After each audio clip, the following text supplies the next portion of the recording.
সাবুদানা পোলাওয়ের রেসিপিটি। আজকে সাবুদানা পোলাওয়ের রেসিপিটা হলো তৃষ্ণা ব্যানার্জি দিদির জন্য। সে আমার কাছে ভিডিওটা চেয়েছিল, তো আমি তার জন্য আজকে ভিডিওটা করলাম। এখানে আমি কড়াই নিয়ে নিলাম, চুলায় কড়াই দিয়ে দিলাম, আর তেলটা আপনাদের পরিমাণ মতো দিবেন। এখানে আমি সূর্যমুখী তেল দিয়ে দিলাম আমার পরিমাণ মতো।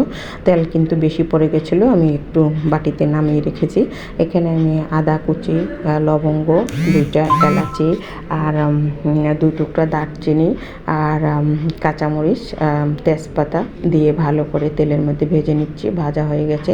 এখানে আমার সবজিগুলো দিয়ে দিলাম। সবজি হলো ফুলকপি এবং আলু। ভালো করে ছোট ছোট করে কুটে ভালো করে ধুয়ে আমি ভেজে নিচ্ছি, দেখতে পাচ্ছেন। আর এই সবজিটা আমি ভালো করে লাল লাল করে ভেজে নিব, যাতে ঘ্রাণটা ভালো বের হয়। আর কিন্তু এই সাবুদানার পোলাওটা খেতে কিন্তু অসম্ভব মজার লাগে। যে কোনো উপাস একাদশীর সময় এই পোলাওটা আপনারা রান্না করে খেতে পারেন। একবারেই কিন্তু সব বাচ্চারাও পছন্দ করবে। রান্না করতে যেমন সহজ, খেতে কিন্তু অসম্ভব মজার। আর আমি প্রায় একাদশীতেই বাচ্চাদের জন্য এটা করি। তো আমার ভালো করে ভাজা হয়ে গেছে। মশলার মধ্যে আলু ফুলকপি দেওয়াটা লাল লাল করে ভেজে নিয়েছি। আর সেটার মধ্যে 1 পার মতো আপনারা আপনাদের পরিমাণ মতো নেবেন। আমি আমার পরিমাণ মতো নিলাম। তো আপনারা যতটুকু লাগে ওটুকু করে নেবেন। তো আমি 1 পার মতো সাবুদানা ভালো করে ধুয়ে এখানে সবজির মধ্যে দিয়ে দিলাম। আর এটা তাপ কম দিয়ে তারপরে আস্তে আস্তে নাড়তে হবে, যাতে নিচে না লেগে যায় মতো।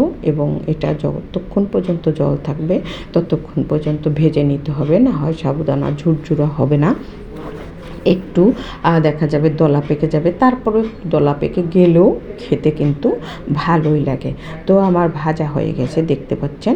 আর এখানে আমি এখন সন্দুক লবণ দিয়ে দেবো। আর সন্দুক লবণটা আমি চাকা লবণ এনে সেটা ব্লেন্ডার করে বয়ম ভরে রেখেছি। এই যে আমার পরিমাণ মতো দিয়ে দিলাম।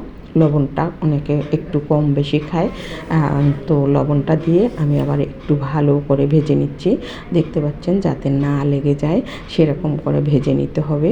তো লবণ দেওয়ার পরে দেখা যায় যে একটু জল জলও বের হয়। এখানে আমি একটু জিরার গুঁড়া দিয়ে দিলাম ঘ্রাণটা ভালো হওয়ার জন্য। এখানে কিন্তু আমি হলুদ দিব না, মরিচের গুঁড়াও দিব না, কাঁচামরিচ দিচ্ছি, আর একটু চিনি দিলাম। চিনিটা অপশনাল, যদি আপনাদের ভালো লাগে দিতে পারেন, না দিলেও হবে। কিন্তু আমি একটু চিনি দিয়ে একটু ভালো লাগে খেতে, তাই তো দিয়ে ভালো করে আমি সবগুলো মানে চিনি, লবণ, একটু জিরার গুঁড়ো দিয়ে ভালো করে ভেজে নিয়েছি। ঝুরঝুরে হয়ে গেছে, দেখতে পাচ্ছেন। এখন আমি জল দিয়ে দেব। আর জলটা আপনারা অনুমান করে পরিমাণ মতো দিবেন। আর এটা কিন্তু একটু বেশি জল দিলে এটা একবারে দলা পেকে যায়। জলটা একটু কম দিয়ে তারপরে ফুটিয়ে নিতে হবে, যাতে সবগুলো সিদ্ধ হয়। আলু ফুলকপি কিন্তু ভাজার সময় সিদ্ধ হয়ে গেছে। তো এই যে দেখতে পাচ্ছেন ফুটে উঠেছে এবং জলও টেনে গেছে। তো এভাবে করে কি প্রায় জল দেওয়ার পরে প্রায় 5-6 মিনিট একটু রাখতে হবে। আর যদি বেশি তাপ দেন তাহলে কমের মধ্যে হয়ে যাবে, কিন্তু কম তাপের মধ্যে একটু দিয়ে ভালো করে নেড়ে তারপরে এটাকে একটু ঝুরঝুরো করতে হবে। এই যে দেখতে পাচ্ছেন জলটা টেনে গেছে। আর যখনই এটা ঠান্ডা হয়ে যাবে তখন কিন্তু আরও ঝুরঝুরো হয়ে যাবে। আর এখন যেহেতু গরম, আর এর চাইতে আবার জল কম দিলে কিন্তু সাবুদানাটা ভিতরে সিদ্ধ হতে চায় না, এটা গোটা গোটা থাকে। তো একটু সিদ্ধ হলে ভালো লাগে, খেতেও ভালো লাগে। তো আমার রান্না হয়ে গেছে, এই যে দেখতে পাচ্ছেন নামিয়ে নিয়েছি।